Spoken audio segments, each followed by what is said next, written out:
Yeah, did all your guys skate today? And how are your sessions? Can you break it up into two, or do you have the entire 31 on the ice?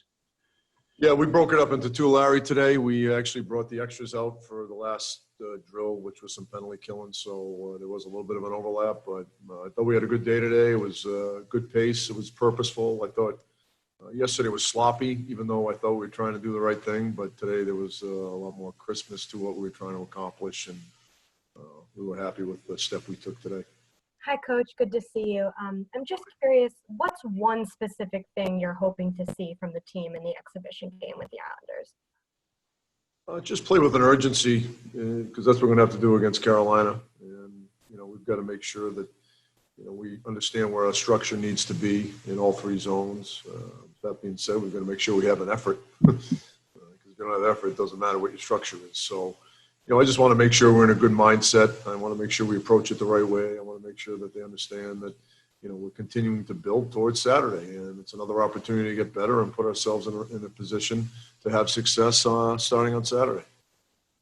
Yeah. Hi, Dave. Just a procedural question. With you do have three goalies. I know you're not going to tell us who is going to be starting and all that, or how you're even going to break up the playing time necessarily, but you're not able to dress all three of them for that Wednesday game, right? You're only going to be able to dress two, or will you be able to dress three? Is there an exception to the rule? Just two. We've been told that we can dress one extra forward and one extra defenseman. Hey, David, just wanted to hear what your impressions of life in the bubble in the first, I guess, less than 24 hours are. Yeah, like I said, Vince, it's very similar to what we do on the road anyway so far. Obviously, we're able to, when we get on the road, wander a little bit and get to a restaurant outside of the quote-unquote bubble, but we haven't been here long enough to be told we couldn't do something that we wanted to do yet. So, so far so good, but check back with me in the next few days. David, just on that exhibition game again, there's also the look of this. The rink is going to look, the outside of it's no fans. There's going to be stage and different setup. Is there a value to just accustoming yourself to the rink that you're going to be in that exhibition game? Yeah, for sure, Dan. I think that's going to be obviously totally different from anything these guys have gone through in their careers for the most part. So, I think that might be the biggest reason to have these exhibition games, is to go through a game where you don't have anybody in the building. It's just a completely different environment. I think that's really going to be helpful to all the teams. Yeah, Dave, I don't mean to kill you with details about this exhibition game, but are there still questions that you need to answer with one exhibition game to go? Or again, is it just, you've got your plan in place and you just want to make sure everybody gets whatever ice time to get their legs ready and all that kind of stuff? No, I think the exhibition game will give us a barometer of where we're at with everything, whether offensively, defensively, special teams.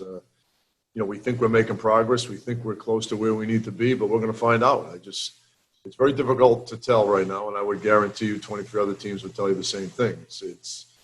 It's difficult to try to emulate real game situations in your practices and your scrimmages and try to get as close to it as possible. But, there's nothing like lining up against somebody who's not on your team and seeing an unfamiliar face. So we're going to find out an awful lot of things on Wednesday.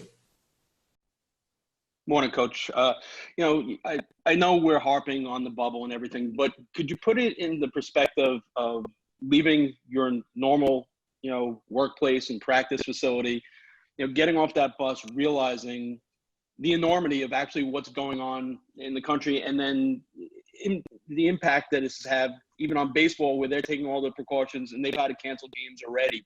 I mean, has any of that creeped in a little bit? And as professional athletes, we know you guys are all supposed to block everything out. How do you try to accomplish that? I think as a sport, we've done a great job of creating a safe environment up to this point. Obviously, things can happen with this virus.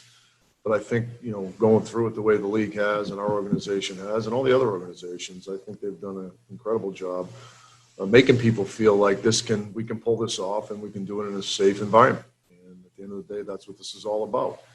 I think because of that, guys may focus on hockey maybe a little bit more than they might if they were distracted of some uncertainty of the safety of the situation. So, it really felt like another road trip in a lot of ways. Obviously, there were differences, but our guys are eager to get to the hotel. They're eager to practice today. They're eager to, practice again tomorrow and play an exhibition game. And I think because they do feel safe, I think those distractions have really been minimized. Will the locker room situation make any difference? So when you're in the Leafs locker room, will you feel like that is some sort of home advantage in any way?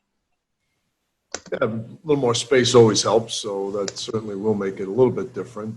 The biggest thing is obviously when the game gets going, the line changes, but it never hurts to have a little bit more space, a little more breathing room in the locker room. Yeah, this is more bubble type stuff. Again, you're in Toronto, which obviously is a place where guys are from who play this game.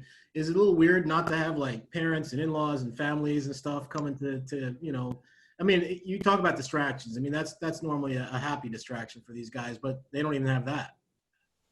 Yeah, well, on the road, you really don't see that anyway. So, but obviously in playoff hockey, you do see families a little bit more often, especially up in this area. So, I'm sure it's frustrating for the guys from around here where, their families can't come watch them play, or they can't even see them. So that is frustrating, but everybody understands the situation we're in.